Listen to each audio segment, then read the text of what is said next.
Hello, it's me, K0, but you can call me K. Welcome in, welcome in.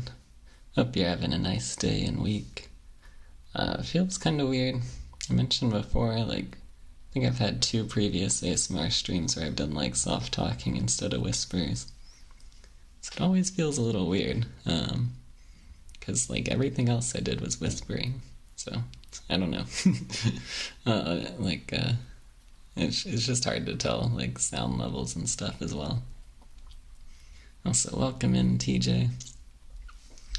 Today, since it's spooky month, it's almost close to Halloween. Forgot to turn down my volume after giving myself tinnitus while listening to music and got absolutely ear blasted. My apologies.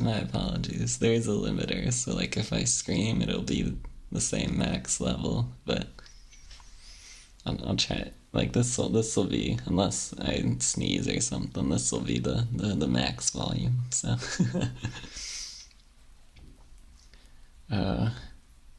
It's spooky month, it's October, it's almost Halloween. In 3 weeks? What's today? It doesn't matter. But, we're gonna be reading some creepypasta today, so, back in the day, I was never, too into creepypasta, I knew the classics. What's the Majora's Mask one? Been Drowned. I remember that one. Is Lavender Town Syndrome, the Pokemon, is that creepypasta? I don't know. I was never too into it, but, we got some all-time classics today. I got 2 stories to read. The first is gonna be sonic.exe, which is iconic because it's so bad. It's so bad. And then we also have Jeff the Killer, which is iconic because there's a whole weird fandom. But I think the actual story is also supposed to be bad. I don't know. I don't really understand Jeff the Killer. Humans League 2 had me spooked for a while. I don't think I've read that one. I used to read a bit of the SCP wiki and stuff back in the day. But just overall, I never got too into internet horror stuff. I don't know why. Sometimes you watch those YouTube videos talking about the creepiest SpongeBob episode that's never been seen before. Has some animation of Squidward dying or something. I don't know. A bunch of internet horror is kinda like that, so I'm just kinda eh. But let's go ahead and get into the stories. Unlike the last time when I read scary stories, these aren't, the ones we read then were actually good. These aren't gonna be that good, so I'm gonna interrupt. I'm gonna yap over in the middle of it sometimes. Because these aren't that good. They aren't gonna be scary, don't worry. If for whatever reason you do get scared, I'll hold your hand. But these are not scary. These are not scary at all. But let me see. I'm gonna cover up my cover up the feet. So I will have the text on stream so you can follow along. But I'll cover up the grippers. So they'll go away for now. Poorly written literature, horrifying. Exactly. Oh, there it is. Alright, let's go ahead and get into it. I just copied these all into a Word document so it was easier for me to scroll through it and stuff. But these are just the text from the original versions posted on the web. So I also got the image included, the scary Sonic. Let's go ahead and get into it. Sonic.exe. I'm a total Sonic the Hedgehog fan, much like everyone else. I like the newer games, but I don't mind playing the classics. I don't think I've ever played glitchy or hack games before, though I don't think I want to play any after the experience I had. Started on a nice summer afternoon. I was playing Sonic Unleashed. I like how you get to explore the towns in it. Until I noticed, sorry, it's not even that funny yet. Okay, one sec. Sorry, I'm like trying not to laugh. Okay, until I noticed out of my peripheral vision that the mailman had arrived and put something in my mailbox as usual and left. I paused my game to go see what I got in the mail. The only thing in the mailbox was a CD case for computers and a note. I took it inside. I looked at the note first and realized it was from my dear friend Kyle. Let's just call him that. Whom I hadn't heard from in 2 weeks. I know that because I recognized his handwriting. Though what was weird is how it looked. It looked badly written and scratchy, and somewhat difficult to read, as if Kyle was having a hard time writing it down and did it in a hurry. This is what he wrote. Tom, I can't take it anymore. I had to get rid of this thing somehow before it was too late, and I was hoping you'd do it for me. I can't do it. He's after me. And if you don't destroy this CD, he'll come after you too. He's too fast for me. Sorry. Okay. Please, Tom, destroy this godforsaken disc before he comes after you too. It's too late for me. Destroy the disc and you'll destroy him. But do it quick, otherwise he'll catch you. Don't even play the game. It's what he wants. Just destroy it. Please, Kyle. Too fast, too quick. Yeah, I like how this letter, Tom... No, Kyle's the one writing me. I'm Tom. Kyle said... Kyle said... Kyle said he couldn't destroy the disc because Sonic, I guess, is after him. And he didn't have enough time, but he had enough time to mail it to me and write this note. Like, you can snap a CD in half in, like, literally no time at all. But he had enough time to mail it. Oh well. Well, that was certainly weird. Even though Kyle is my best friend, I haven't seen him in 2 weeks. I didn't do what he asked me. I didn't think that a simple gaming disc would do anything bad to him. After all, it's just a game, right? Boy, was I wrong about that. Anyway, I looked at the disc, and it looks like any other computer CDR disc, except it had black marker written on it, sonic.exe, and it was much unlike Kyle's handwriting, meaning that he must have got it from someone else, like a pawn shop or eBay.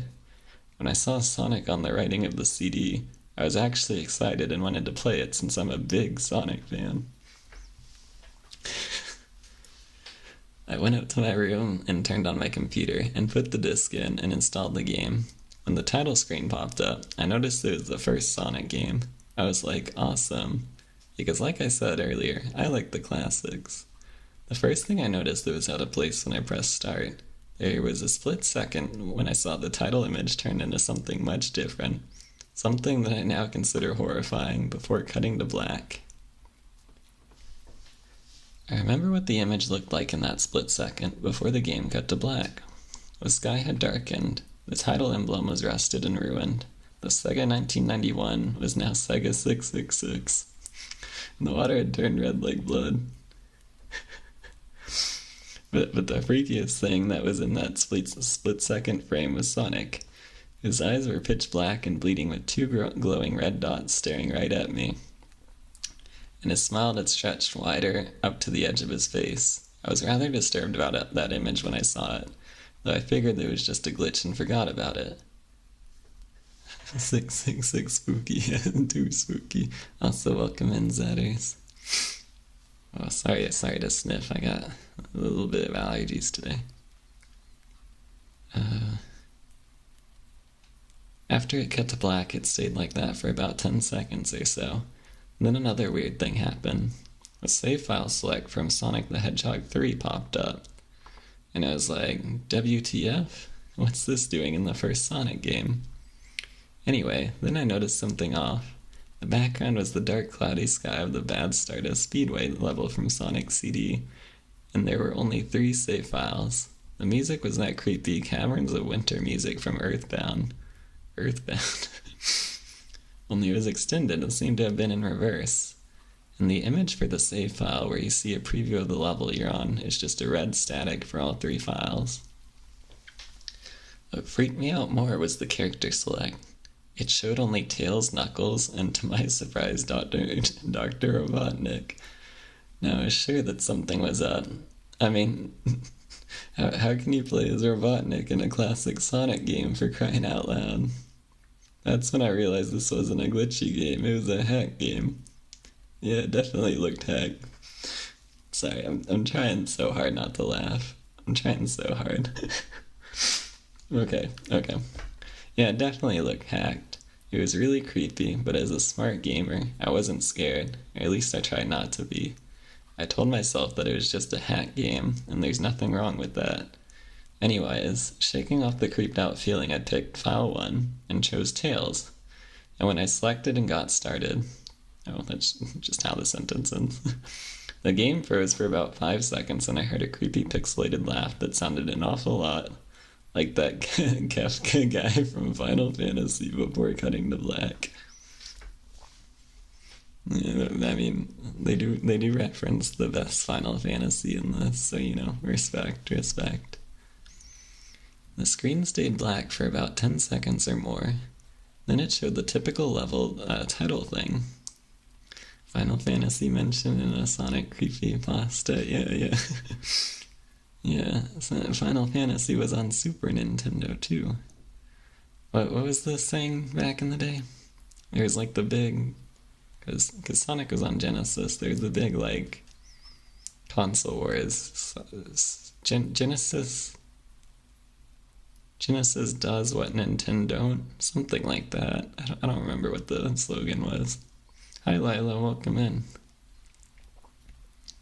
So, I don't know, but Final Fantasy VI is on SNES, so it was a different console.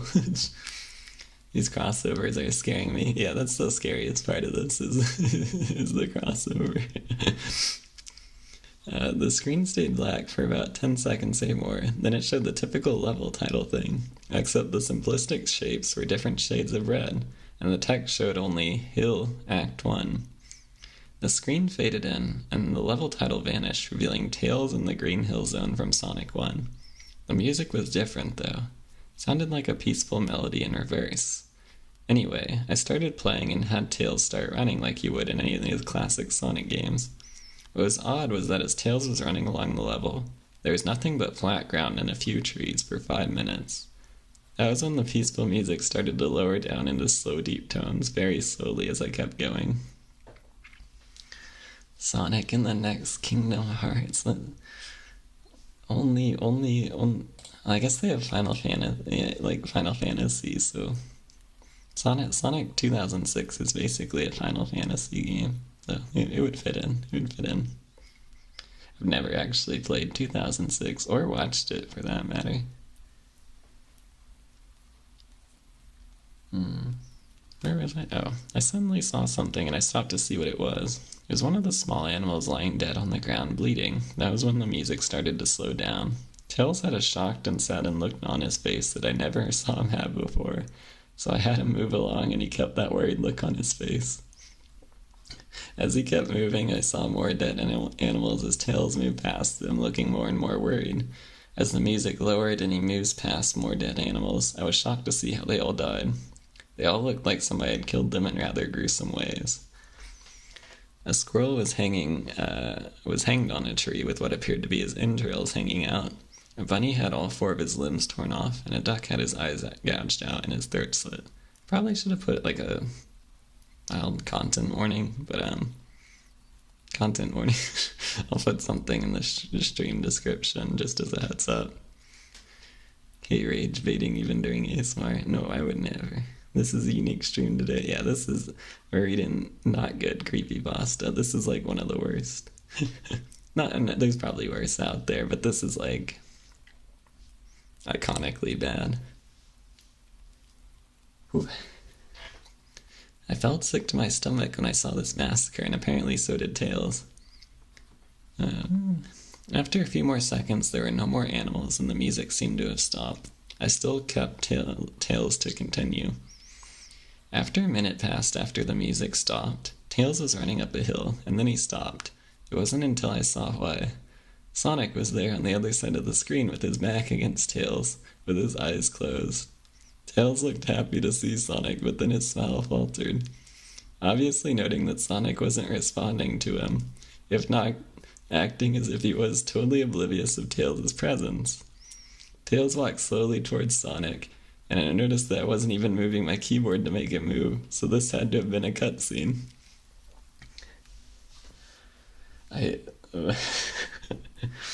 Sorry, I'm having like the hardest time not laughing.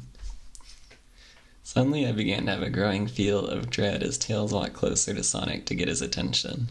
I felt that Tails was in danger and something bad was going to happen. I heard faint static growing louder as Tails was but inches away from Sonic, and stopped and stuck his hand out to touch him. That foreboding feeling in my gut was growing stronger, and I felt the urge to tell Tails to get away from Sonic as the static grew louder. Suddenly, in a split second, I saw Sonic's eyes open, and they were black with those red glowing dots, just like that title image. Just like the title image. Just like the title image. Though there wasn't a smile. When that happened, the screen turned black, and the static sound was off. It stayed black for about 7 seconds, and then white text appeared forming a message saying, "Hello, do you want to play with me?" At this point I was creeped out. I didn't want to continue with the game, but my curiosity got the better of me. I was taken to a different level with the level title now saying, "Hide and Seek." This time, I was in the Angel Island level from Sonic 3, and it looked like everything was on fire. Tails looked as though he was scared out of his wits this time. He actually looked at me and... Okay. He actually looked at me and made frantic gestures to me as if he wanted me to get out of the area he was in as fast as possible. I was starting to get freaked out by this. I mean, Tails was actually breaking the fourth wall, trying to tell me to get him out of there. Okay, what is this? This is peak fiction. This is classic literature we're reading today. This is classic literature. Oh my goodness. I do remember, I don't know if I've read this whole thing before, but I've definitely like watched a video on it or something. Like, I mean, this is like iconic creepypasta. Please get me out of this shitty creepypasta, yeah. Tails looking directly at me, telling me to quit reading.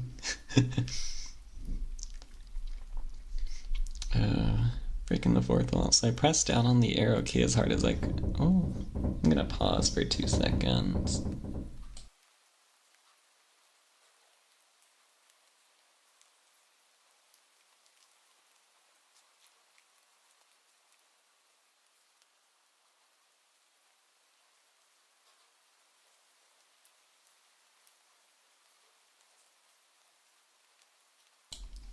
Okay, I think it stopped. Yeah, sorry for the real life jump scare.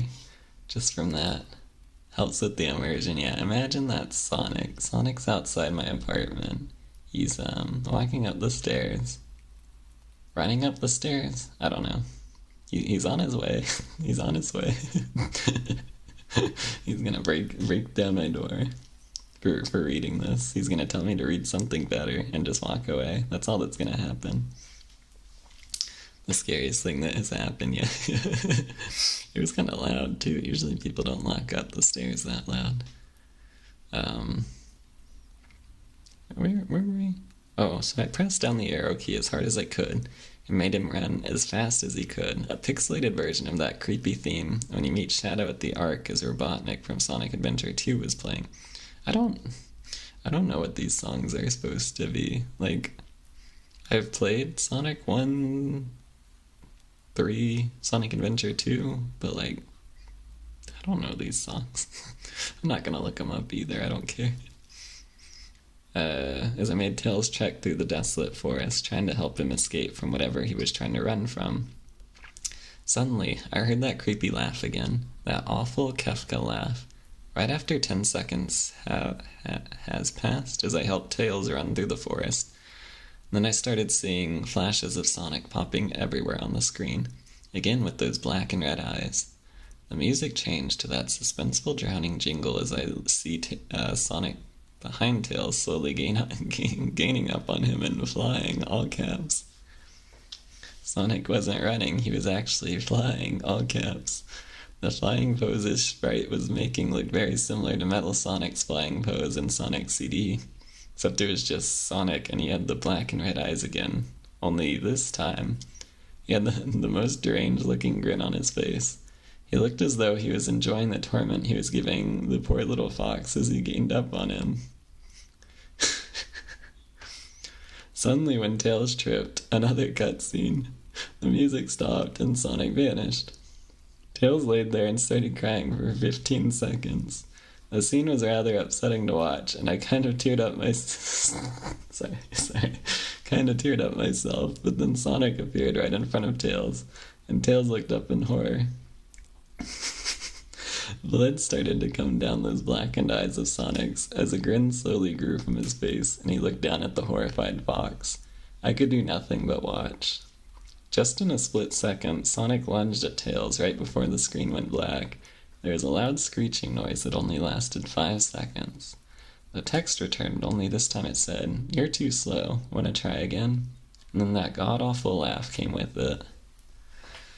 Okay, laughing at their suffering. No, I would never laugh. I would never laugh at Sonic with blood eyes scaring Tails or whatever. I would never laugh. Liking this a little too much. This is classic. This is like, what do you read in school? Like To Kill a Mockingbird. I should know other ones. 1984. Maybe some even more classic literature, and then this. This should be like taught in schools too. This is like high school level reading. So you know, it's classic literature. Classic literature. Okay, I was so shocked by what had happened. Did Sonic murder Tails? No, he couldn't. Sorry. I read ahead. Okay, no, he couldn't have. He and Tails are supposed to be best friends, right? Why did Sonic do that to him?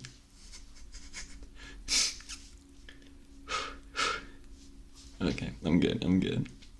I shook the shock off as I was brought back to the character select. The save file that had Tails was different.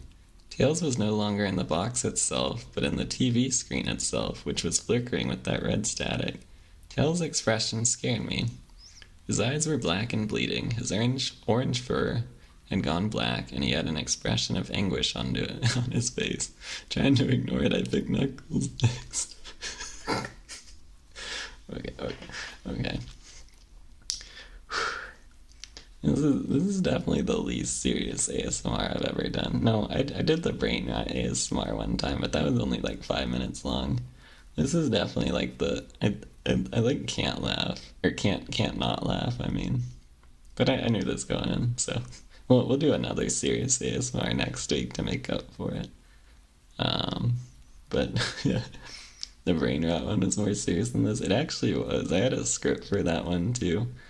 So I actually put in a little bit of effort, incredibly enough, so I only had 5 minutes of dialogue written though, and then I had to give up, so I was making myself cringe too much. This is classic. This is great. This is incredible. I tried to pick Knuckles. Oh, I picked Knuckles next. The laugh came again, and the screen cut to black again and stayed there for another 10 seconds. This time the level said, "You can't run." I was really freaked out by now. I couldn't really tell if this was a glitch or a hack, or some kind of sick, twisted joke, or anything really. But despite my fear of what happened next, I kept playing. The next level looked much different. It had the ground of the scrap brain zone. But the sky background looked like the main menu. It had the dark reddish cloudy sky, but it was the music that creeped me out the most. It sounded like, I know this is Earthbound, Gygus' theme. Right after you beat Pokey in Earthbound, I also noticed that Knuckles looked afraid, just like Tails did, though not as much. Or rather, he looked a little unnerved. He broke the fourth wall just like Tails and looked as if he wasn't sure about going on, but I made him move anyway.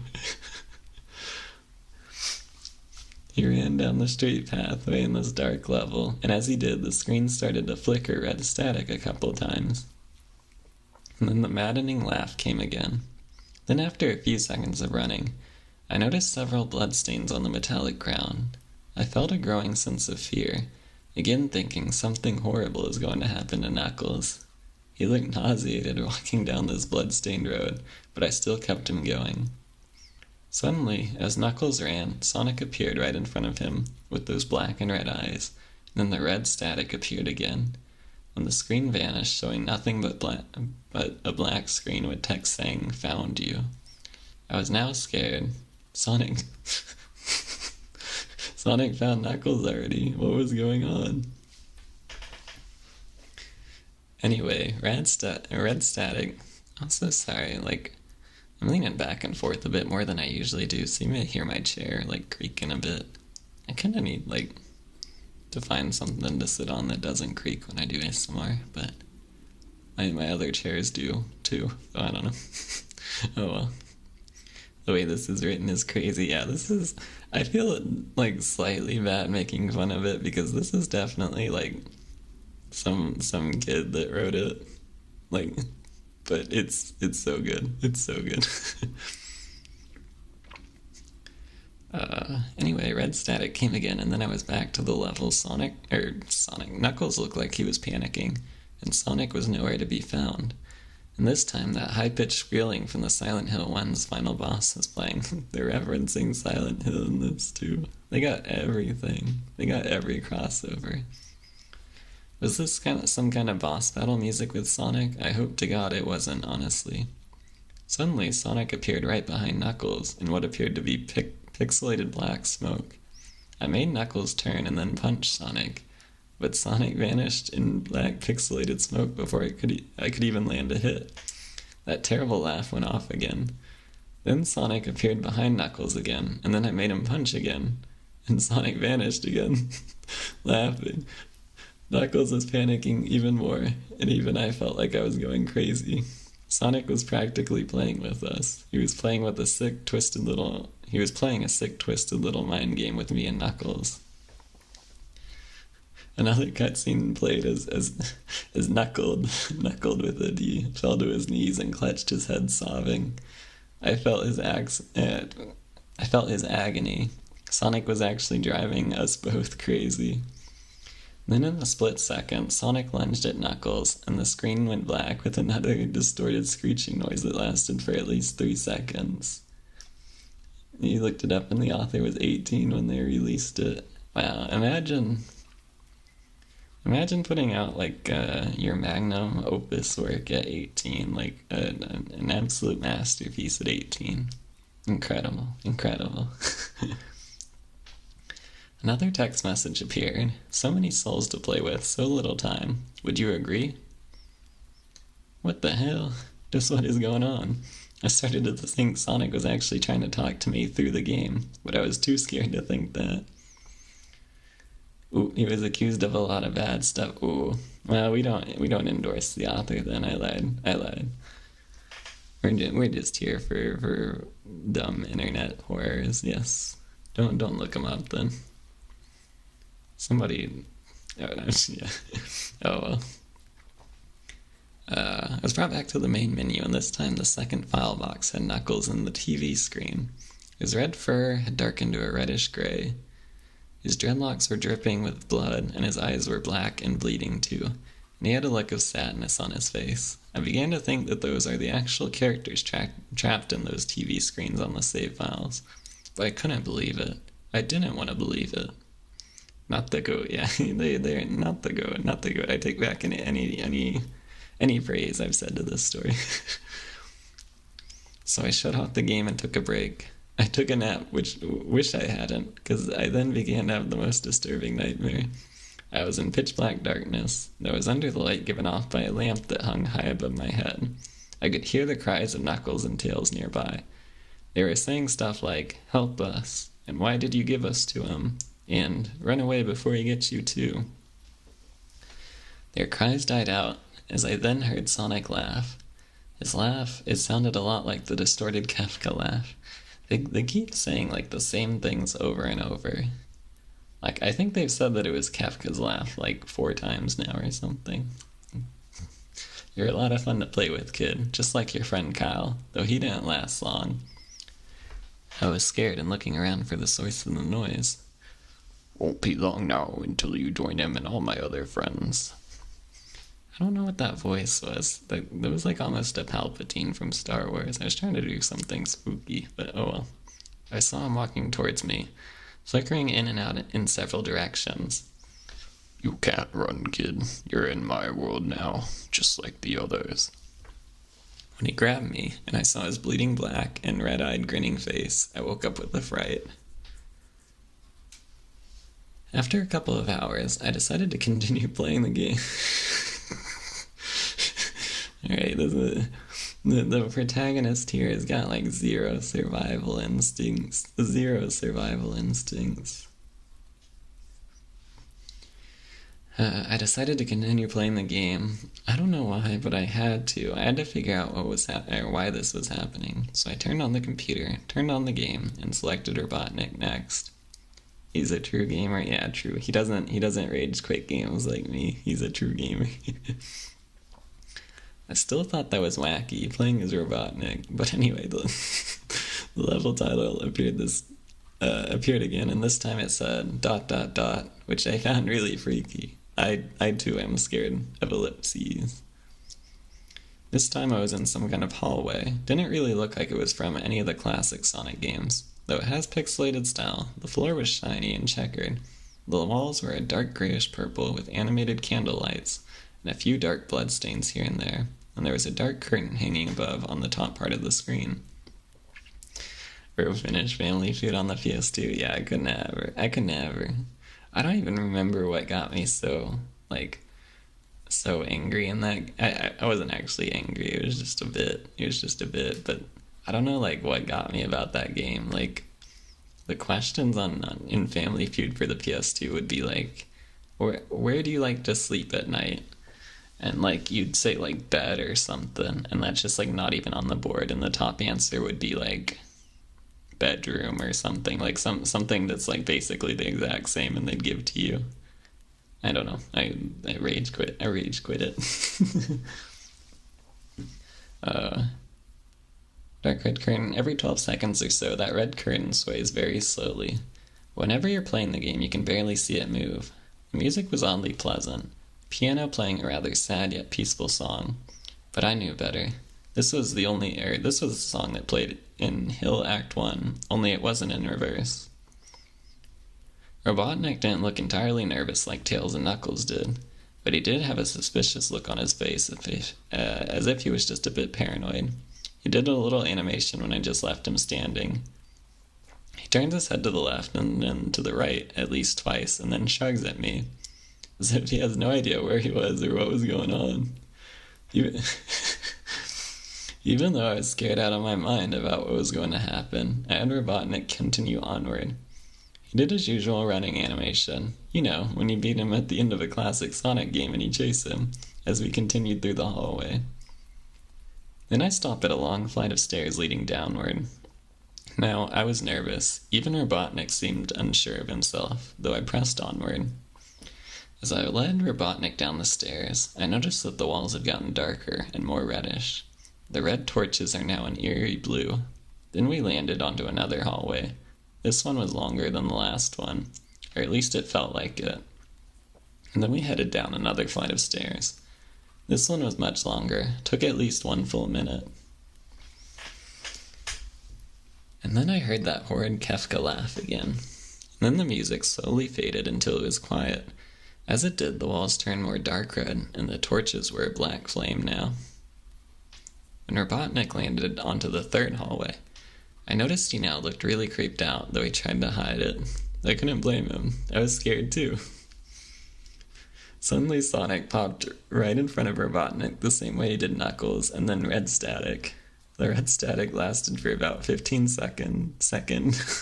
Then it showed me a most unpleasant image. The image showed an image of Sonic standing in the darkness where you can only see his face, while his head and torso faded into black. He looked so real that you could actually see the lines in his blue fur, as if you could actually feel the fur if you touched the screen. Okay. His face, oh god, he had the most horrifying smile I had ever seen. And that's saying something considering I saw that image at the start of the game. His eyes are white and black, and once again crying blood, and there were 2 small glowing red dots in those black eyes staring right at me, as if staring into my mind. His grin was wide and demonic. It literally stretched to the sides of his face like a Cheshire cat, except Sonic had fangs. Very sharp fangs, much like the werehog's teeth, except more vicious looking, somewhat yellowish, and from the look of it, had stains of blood and small bits of flesh on his lips and fangs, as if he ate some animal.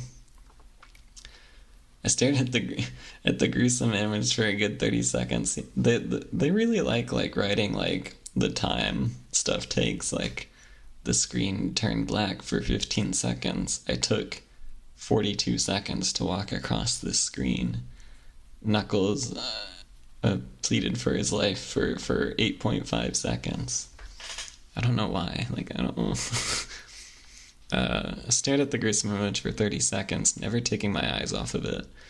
I felt as if he was actually looking at me, smiling at me. That face, it just took 10 seconds. There we go.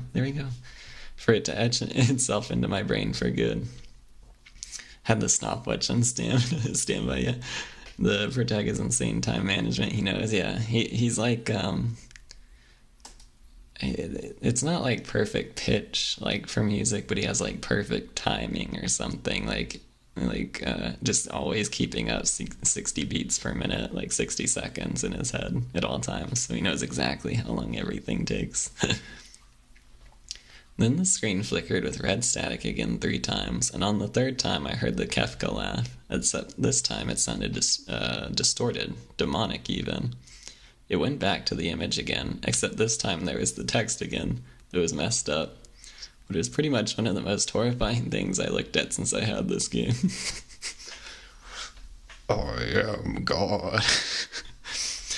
It was there when I read that message while looking at Sonic when it hit me. I realized right there and then, this Sonic was a monster, a pure evil, sadistic, all-powerful, nightmarish, demented monster, and all of his victims, including Tails, Knuckles, Robotnik, and possibly Kyle, are just his little toys.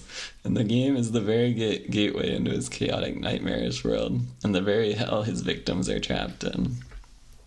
Suddenly, in an actual split second, I screamed as Sonic lunged at the screen, screeching loudly with his mouth wide open to an unnatural length, revealing nothing but a literally spiraling abyss of pure darkness before the red static came again. This time much louder and distorted, so loud that it hurt my ears. I yelled and grabbed my ears as the red static screeched for a good 7 seconds. The numbers, what do they mean? What do they mean? Then it stopped and showed nothing but black screen. As I sat there staring at the black screen, one last text came up. Ready for round 2, Tom. I can't voice act, so like every voice I do is completely different for Sonic's voice, but oh well. The Kefka laugh, now sounding more clear as if Sonic was right behind me, played again 3 times as I looked at that text in shocking confusion. Then I got booted back to the main menu, and this time the 3rd save file had a TV image of Robotnik in the same tormented state as Tails and Knuckles. Robotnik's skin turned a dull gray, his mustache drooped and had blackened, his glasses broke, and blood is coming from them, and he had a mere dead-like expression on his face. I looked at Tails, Knuckles, and Robotnik, and I cried a bit. I pitied. Sorry. I'm not laughing. I pitied them for the agony they're going through. They were forever trapped within the game, forever tormented by that horrid hedgehog, and always will be. Okay, I'm good. Then the computer shut itself off. I couldn't turn it back on no matter what I did. I sat there for maybe 25 seconds, horrified by what had just happened. Sonic is the very embodiment of evil. He tortures people who play his game in more ways than one. Then when he gets bored, he drags you into the game. Literally drags you to hell, where he can play with you always, as his toy. I can't get the game out of my computer. I think it's stuck in there, but at least I managed to turn it back on. After I sat there for 25 seconds, I heard a voice right behind me, like a whisper. Try to keep this interesting for me, Tom. I turned around to see where the voice came from, and what I saw made me scream.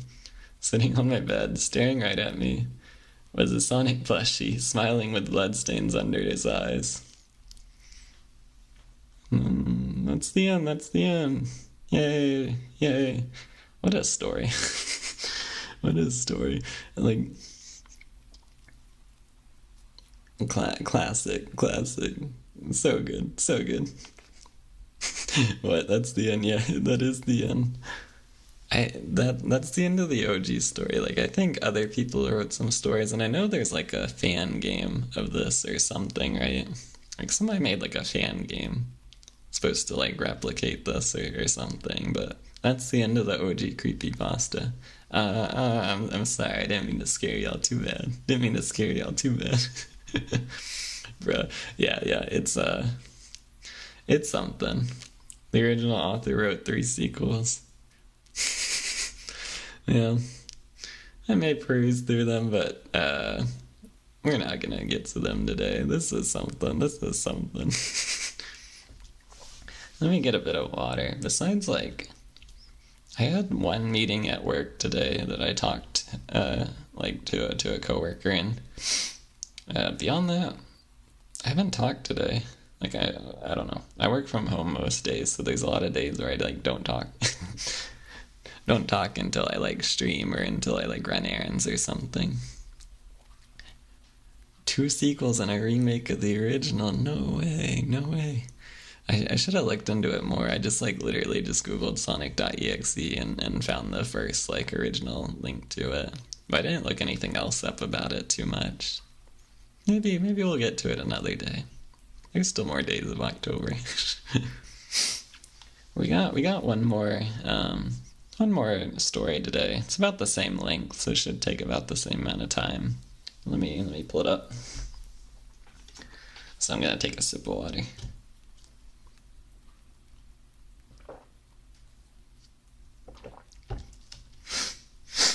Oh, sorry. My nose is just running a little bit, so I don't mean to sniff too much. I don't have a tissue or anything. Oh well. We'll make do. Yes, yeah. This is the OG. Yeah, this is the OG.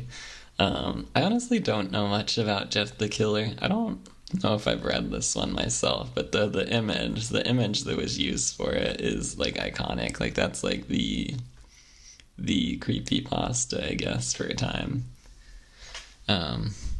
Don't think I've actually read this TBH, but I've seen the image around a lot. Yeah, exactly. Me too. Yeah. I'm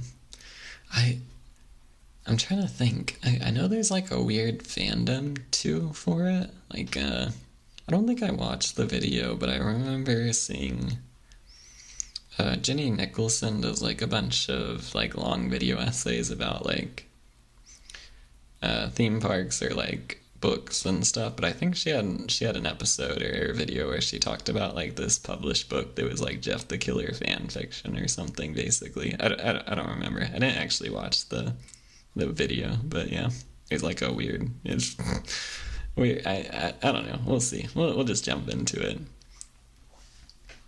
Let me get one more sip of water.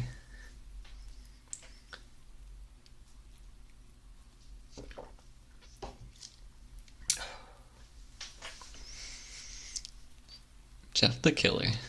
Excerpt from a local newspaper. Ominous unknown killer is still at large. After weeks of unexplained murders, the ominous unknown killer is still on the rise.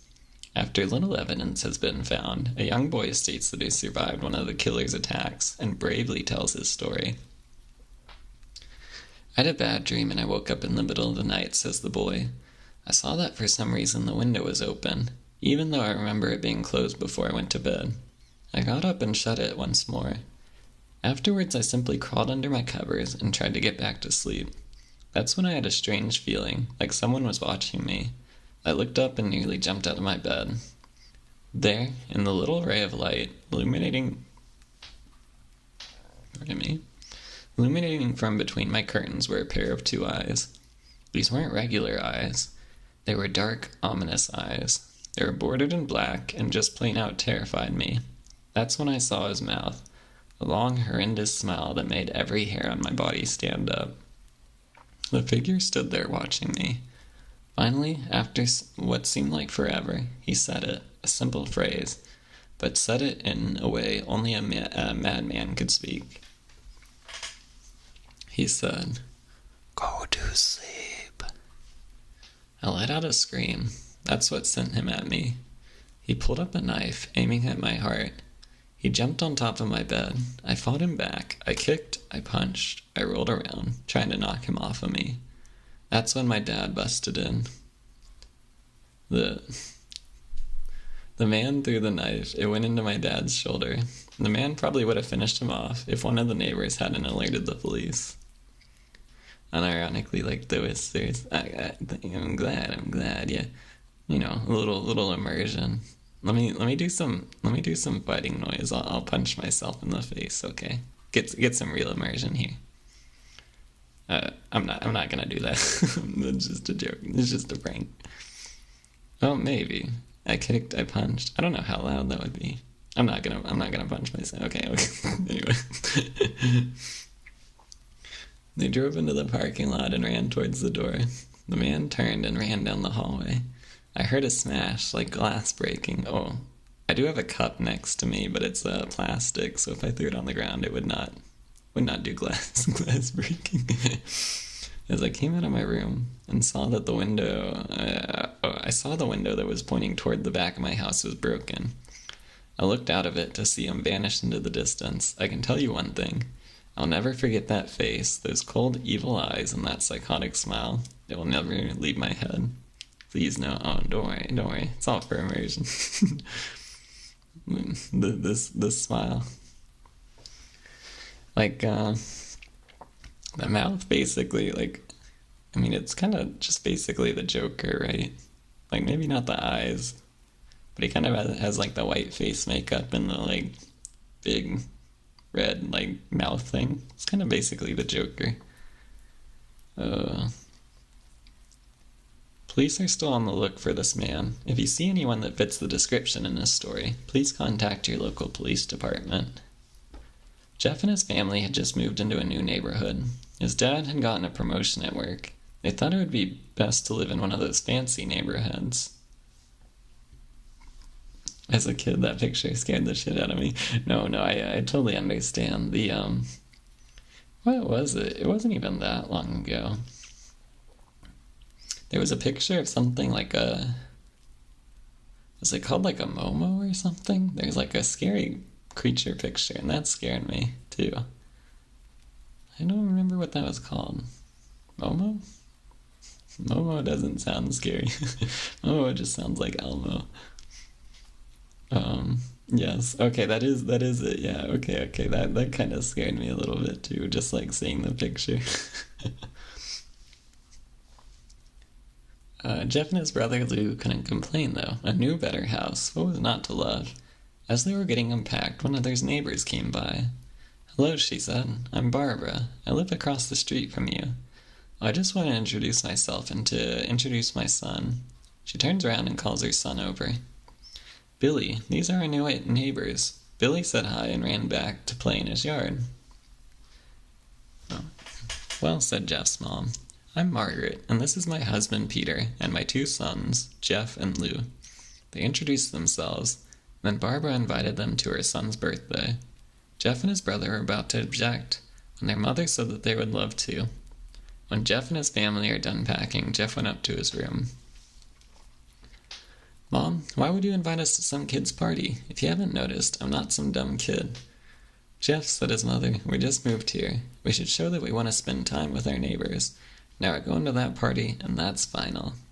Jeff started to talk, but stopped himself, knowing that he couldn't do anything. When his mom said something, it was final. He walked up to his room and plopped down on his bed. He sat there looking at the ceiling when suddenly he got a weird feeling. Not so much a pain, but a weird feeling. He dismissed it as just some random feeling. He heard his mother call him down to get his stuff, and he walked down to get it. The next day, Jeff walked downstairs to get breakfast and got ready for school. As he sat there eating his breakfast, he once again got that feeling. This time it was stronger. It gave him a slight tugging pain, but he once again dismissed it. As he and Lou had finished breakfast, they walked down to the bus stop. They sat there waiting for the bus, and then, all of a sudden, some kid on a skateboard jumped over them, only inches above their laps. They both jumped back in surprise. "Hey, what the hell?" The kid landed and turned back to them. He kicked his skateboard up and caught it with his hands. The kid seemed to be about 12, 1 year younger than Jeff. He wears I should know how to say this, Aeropostale shirt and ripped blue jeans. Well. Why does he have a deep voice? He's 12. Well. It looks like we got some new meat. Suddenly, 2 other kids appeared. One was super skinny, and the other was huge. "Well, since you're new here, I'd like to introduce ourselves. Over there is Keith." Jeff and Lou looked over to the skinny kid. He had a dopey face that you would expect a sidekick to have. "And he's Troy." They looked over at the fat kid. Talk about it. No, that's so mean. Talk about a tub of lard. This kid looked like he hadn't exercised since he was crawling. Oh my goodness. So mean. "And I," said the first kid, "am Randy. Now for all the kids in this neighborhood, there's a small price for I don't know if I can do this voice. Small price for bus fare if you catch my drift." Lou stood up, ready to punch the lights out of the kid's eyes, when one of his friends pulled a knife on him. "Tisk, tisk, tisk. I'd hoped you would be more cooperative, but seems we must do this the hard way." The kid walked up to Lou and took his wallet out of his pocket. Jeff got that feeling again. Now it was truly strong, a burning sensation. He stood up, but Lou gestured him to sit down. Jeff ignored him and walked up to the kid. "Listen here, you little punk.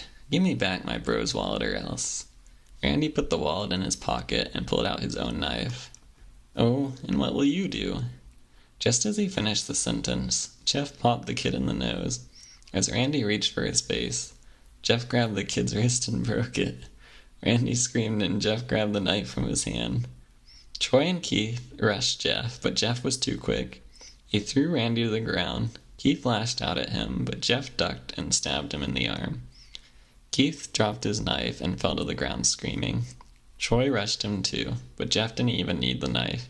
He just punched Troy straight in the stomach and Troy went down.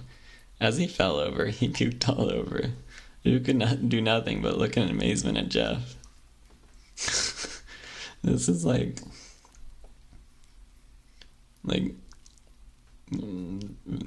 this reads like fanfic or something too already. Jeff, how do you do? Jeff, how do you do? Oh, Jeff, how did you? That was all he said. They saw the bus coming and knew they'd be blamed for the whole thing, so they started running as fast as they could. As they ran, they looked back and saw the bus driver rushing over to Randy and the others. As Jeff and Lou made it to school, they didn't dare tell what happened. All they did was sit and listen. Lou just thought of that as his brother beating up a few kids. But Jeff knew it was more. It was something scary, and he got that feeling. As he got that feeling, he felt how powerful it was. The urge to just hurt someone. He didn't like how it sounded, but he couldn't help feeling happy. He felt that strange feeling go away and stay away for the entire day of school. Even as he walked home due to the whole thing near the bus stop, and how now he probably wouldn't be taking the bus anymore, he felt happy. When he got home, his parents asked him how his day was, and he said, in a somewhat ominous voice, "It was a wonderful day." Next morning, he heard a knock at his front door. He walked down to find 2 police officers at the door, his mother looking back at him with an angry look. "Jeff, these officers tell me that you attacked 3 kids, that it wasn't regular fighting and that they were stabbed. Stabbed, son." Jeff's gaze fell to the floor, showing his mother that it was true. "Mom, they were the ones who pulled the knives on me and Lou." "Son," said one of the cops, "we found 3, 2 stabbed, one having a bruise on his stomach. We have witnesses proving that you fled the scene. Now what does that tell us?" Jeff knew it was no use. He could say him and Lou had been attacked, but then there was no proof it was not them who attacked first. They couldn't say that they were fleeing, because truth be told they were, so Jeff couldn't defend himself or Lou. "Son, call down your brother." Jeff couldn't do it, since it was him who beat up all the kids. "Sir, it wasn't me. I was the one who beat up the kids. Lou tried to hold me back, but he couldn't stop." The cop looked at his father, and they both nodded. "Well, kid, looks like a year in juvie." "Wait," says Lou. They all looked up to see him holding a knife. The officers pulled their guns and locked them on Lou. "It was me. I beat up those little punks. Have the marks to prove it." He lifted up his sleeves to reveal cuts and bruises, as if he was in a struggle. "Son, just put the knife down," said the officer. Lou held up the knife and dropped it to the ground. He put his hands up and walked over to the cops. "A year for stabbing, yeah. What did they say?" So the kids who attacked him were 12, and Jeff and his brother, I don't know if they're twins, but I guess they're supposed to be 13 or something. But yeah, stabbing? At 13, it wouldn't be a year in juvenile.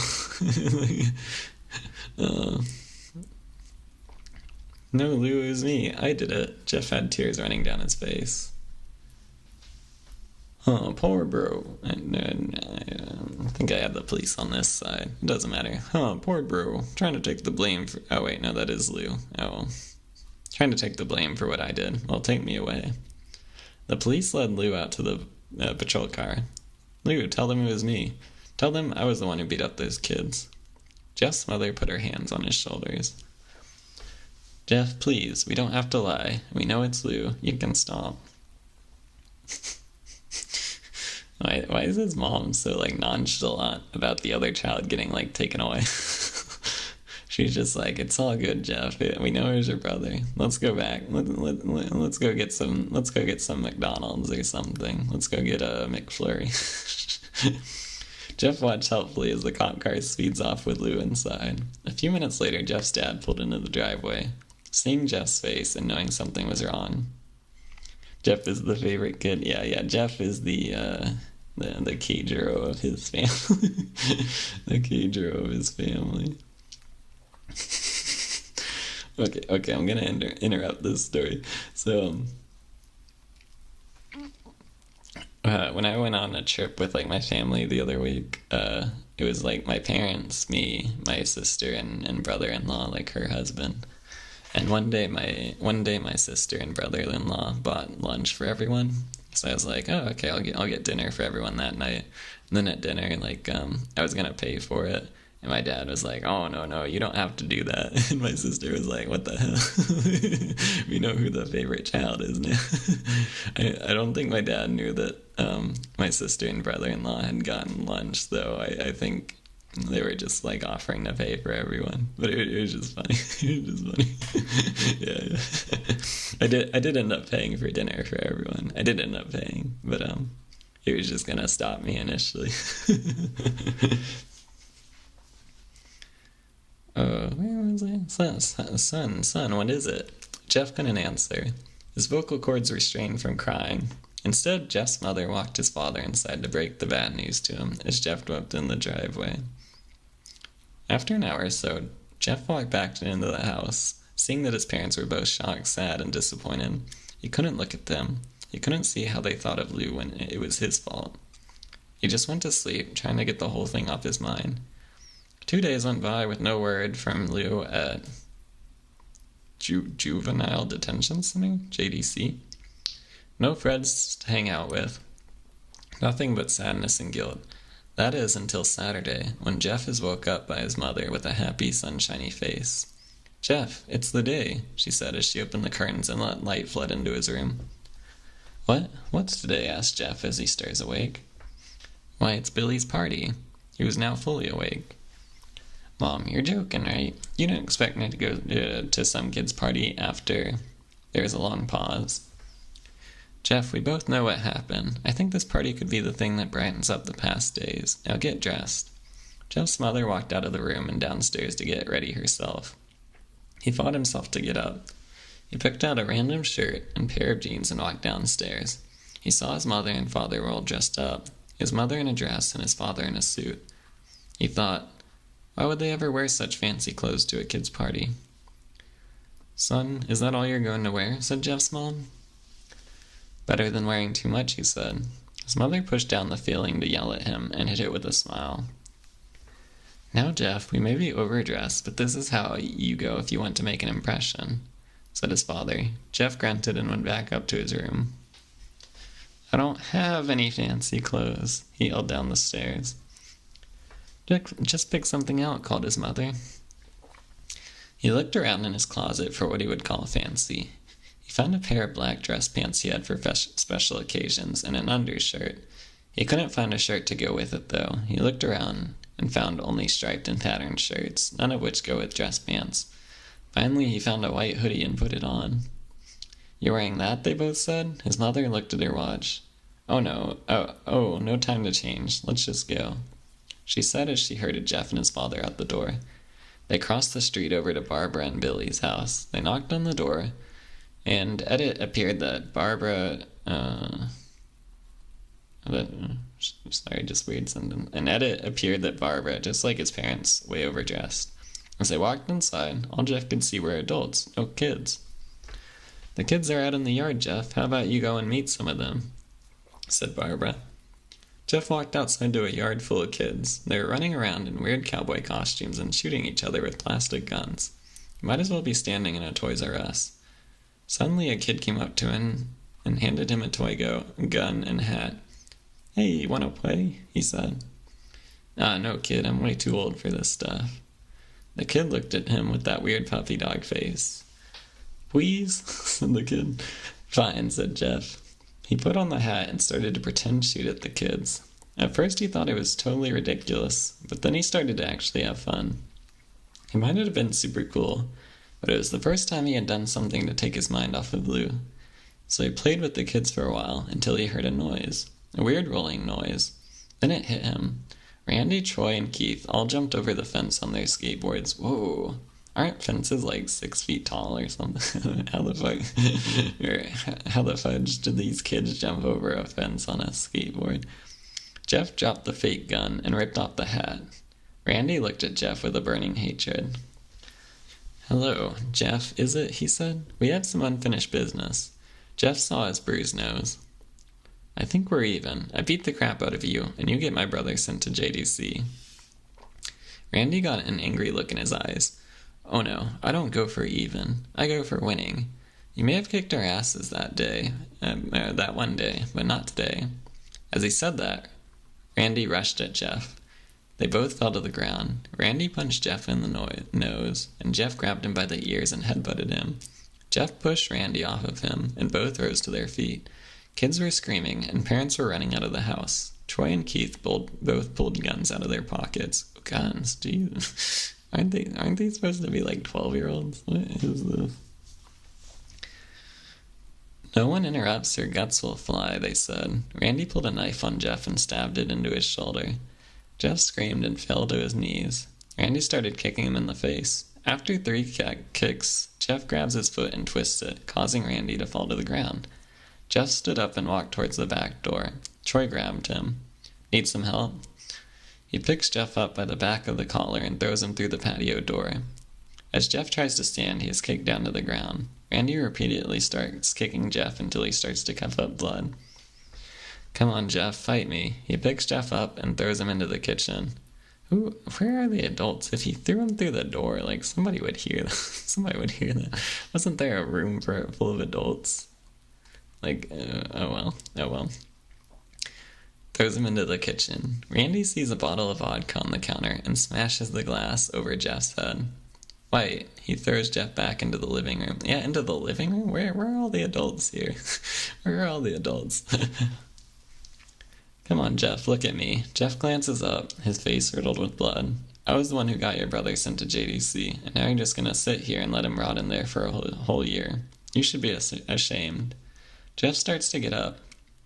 Oh, finally, you stand and fight. Jeff is now to his feet, blood and vodka on his face. Once again he gets that strange feeling, the one which he hasn't felt for a while. Finally, he's up, says Randy as he runs at Jeff. That's when it happens. Something inside Jeff snaps. His psyche is destroyed. All rational thinking is gone. All he can do is kill. He grabs Randy and pile drives him to the ground. He gets on top of him and punches him straight in the heart. The punch causes Randy... Sorry. The punch causes Randy's heart to stop. Sorry. Okay. I don't condone violence or anything. This is just really dumb. This is just really dumb. As Randy gasps for breath, Jeff hammers down on him, punch after punch. Blood gushes from Randy's body until he takes one final breath and dies. This is insane. I've definitely never read this story before. I've definitely never read it. Everyone is looking at Jeff now. The parents, the crying kids, even Troy and Keith. Although they easily break from their gaze and point their guns at Jeff. What? I forgot these kids had guns. What's going on? What are the parents doing in this situation? What?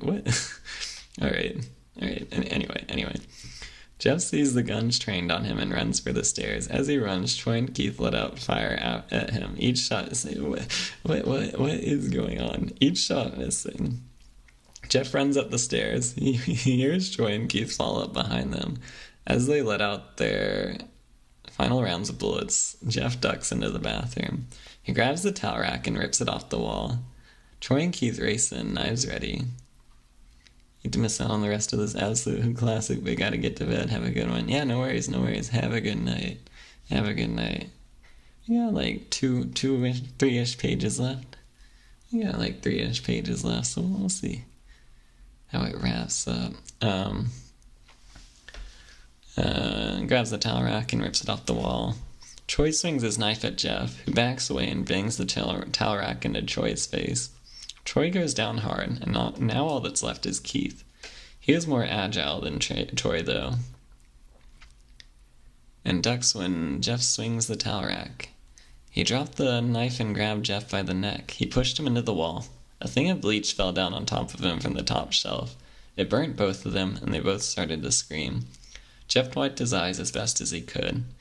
He pulled back the towel rack and swung it straight into Keith's head. As he lay there, bleeding to death, he let out an ominous smile. "What's so funny?" asked Jeff. Keith pulled out a lighter and switched it on.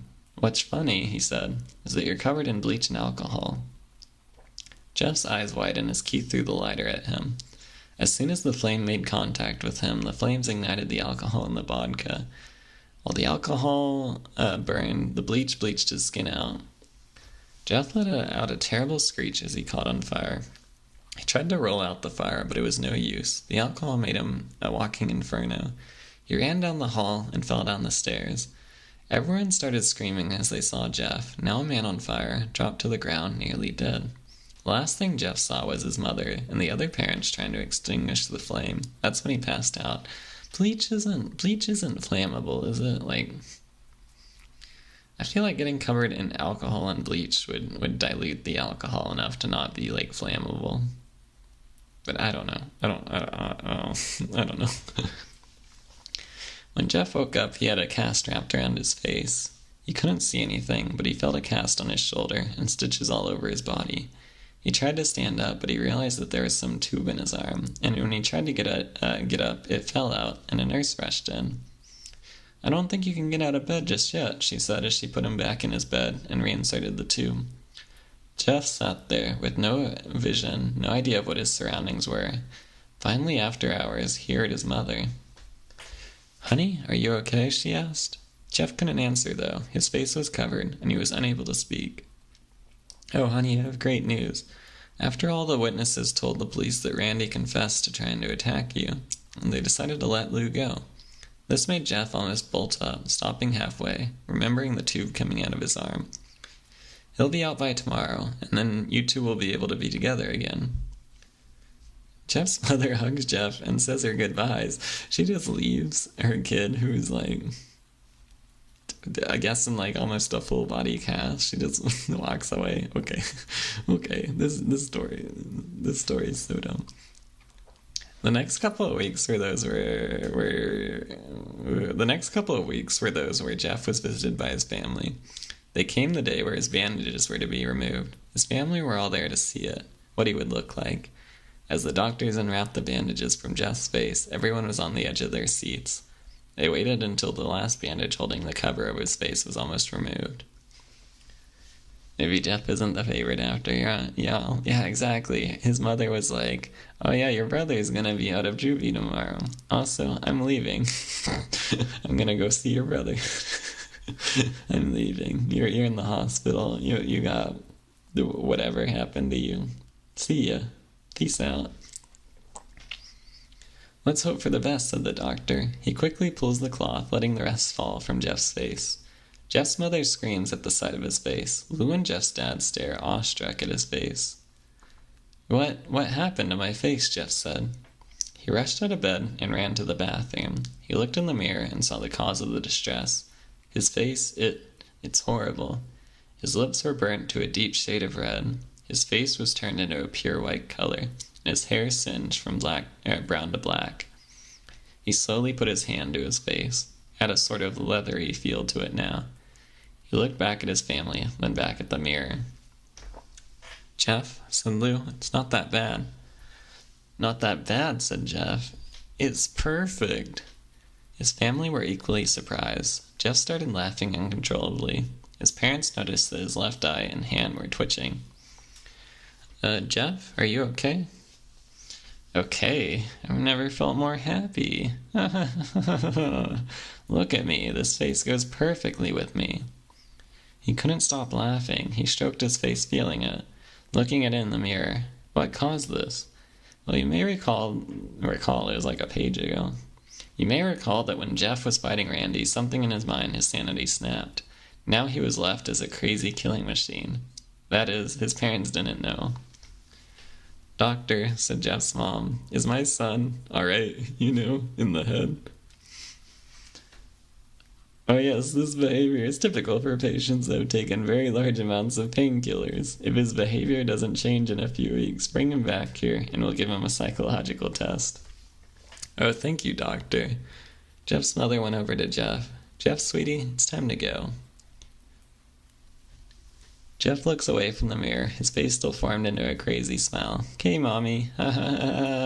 His mother took him by the shoulder and took him to get his clothes. But yeah, this story is something. This story is something. This is what came in, said the lady at the desk. Jeff's mom looked down to see the black dress pants and white hoodie her son wore. Now they were clean of blood and now stitched together. Jeff's mother led him to his room and made him put his clothes on. Then they left, not knowing that this was their final day of life. Sorry, I'm not laughing. Later that night, Jeff's mother woke to a sound coming from the bathroom. It sounded as if somebody was crying. She slowly walked over to see what it was. When she looked into the bathroom, she saw a horrendous sight.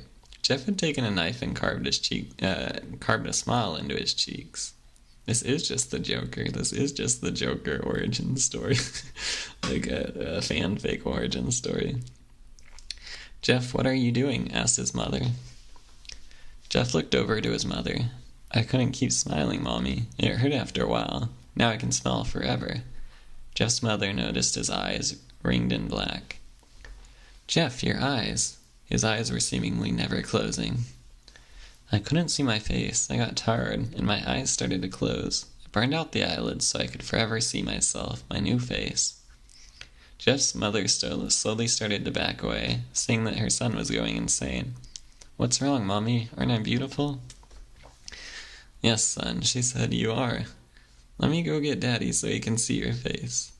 She ran into the room and shook Jeff's dad from his sleep. "Honey, get the gun, She stopped as she saw Jeff in the doorway holding a knife. "Mommy, you lied." That's the last thing they hear as Jeff rushes them with the knife, gutting both of them. His brother Lou woke up, startled by some noise. He didn't hear anything else, so he just shut his eyes and tried to go back to sleep. As he was on the border of slumber, he got the strangest feeling that somebody was watching him. He looked up before Jeff's hand covered his mouth. He slowly raised the knife, ready to plunge it into Lou. Lou thrashed here and there, trying to escape Jeff's grip. "Shh," Jeff said. "Just go to sleep." Oh, what a story. What a story. I had never read this whole thing before. Better writing, better prose, I guess. Still not great. Still not great. It does read just like a bad, like, Joker origin story fan fiction too. Like the bleached skin, the like carving your mouth into a smile. It's just like bad Joker fan fiction. People loved everything back in 2011. Is that when this was written? 2011? This feels like it should be even longer ago. Like, this feels like it should be like, I don't know, like at least 20 years ago. This is something. This is something. Yeah, I never read it. Like, I know people talk about it, like, in creepypasta. This is like the one of the more iconic ones, but man, it's something. It's something, all right. It's something. Anyway, both these stories we read were peak 2011. The Dark Knight came out in 2008, so it couldn't have been before then. Plus, he's a fake. The Dark Knight Joker. I see. You want to know how I got these scars? I don't remember what else he says, but he says something about his mom, I think, too. So that tracks. That makes sense. But now that I've read this for real, I am number one Jeff the Killer not fan. Number one Jeff the Killer fan. Easily the best horror story I've read. It eclipses even sonic.exe. It eclipses that. So good. Oh, my father, my bad. Yeah, I was like close. I was close. It's been a while since I've seen The Dark Knight. I know, like, the Joker has done irreparable damage to society. No, I'm just joking. But thank you all for joining. Not super creepy, not super good, but kind of fun. Definitely an experience to read these through all the way. So I feel like I've like, discovered a little bit of old internet history. Old? 2011's not old. 2011 was like 5 years ago. So of old internet history. Thanks for the stream, very comfy. Thanks for watching. I'm glad it was comfy, at least a little bit, besides the one jump scare of people walking outside on the stairs. Which, I mean, creepypasta stream had to be a little scary, Had to be a little scary. 5 years ago. Yeah, it was only like 5 years ago. And right now the popular music is like Boom Boom Pow by the Black Eyed Peas, right? Right, that's what kids listen to these days. So it's just my chair squeaking. But tomorrow we're gonna have another hand cam stream. I'm gonna be getting the Popeyes Hot Ones collab meal. And then, regrettably, just eating stuff with Vegemite, too. I say regrettably, nobody's making me do this. I'm putting this on myself, but, that'll be tomorrow. We'll also probably play we'll play. I'm gonna jump on like the bandwagon. I've seen a few VTubers play it. We're gonna play. It may be considered a like Gooner game, I guess, but we're gonna play Rule 34 Duel or something like that. So we'll do that tomorrow too. Good luck. Hopefully it doesn't destroy your stomach. I got iron stomach. It won't hit me till the next day. It won't hit me till the next day. Now you'll see. I didn't say anything. And then for the rest of the week, I think Friday night, I may be getting dinner with my parents, but later on for Friday night, I'm gonna play some Call of Duty Black Ops 1 for the first time. I've never played the campaign. I don't know. I haven't even played the actual game that much. I remember playing Black Ops 2 with my cousins, but never much the first. So we'll be playing that. And Saturday we're gonna do another horror game. We're gonna be playing Dead Reset, which is like an FMV full motion video. Like it has like actors and stuff. It's gonna be like a kind of like Until Dawn or something, I think. Like it's kind of like a choose your own adventure game, but it's like a sci-fi alien horror thing, something like that. So we'll play that on Saturday night. But yeah. Thank you all for joining, and I'm gonna go to bed now.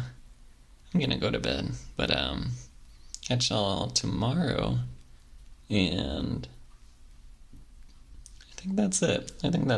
It is ASMR. Even though it's supposed to be creepy. I'll do the classic. I'll tell y'all good night. Sleep well, Mr. K. Thank you. Y'all sleep well too. And good night.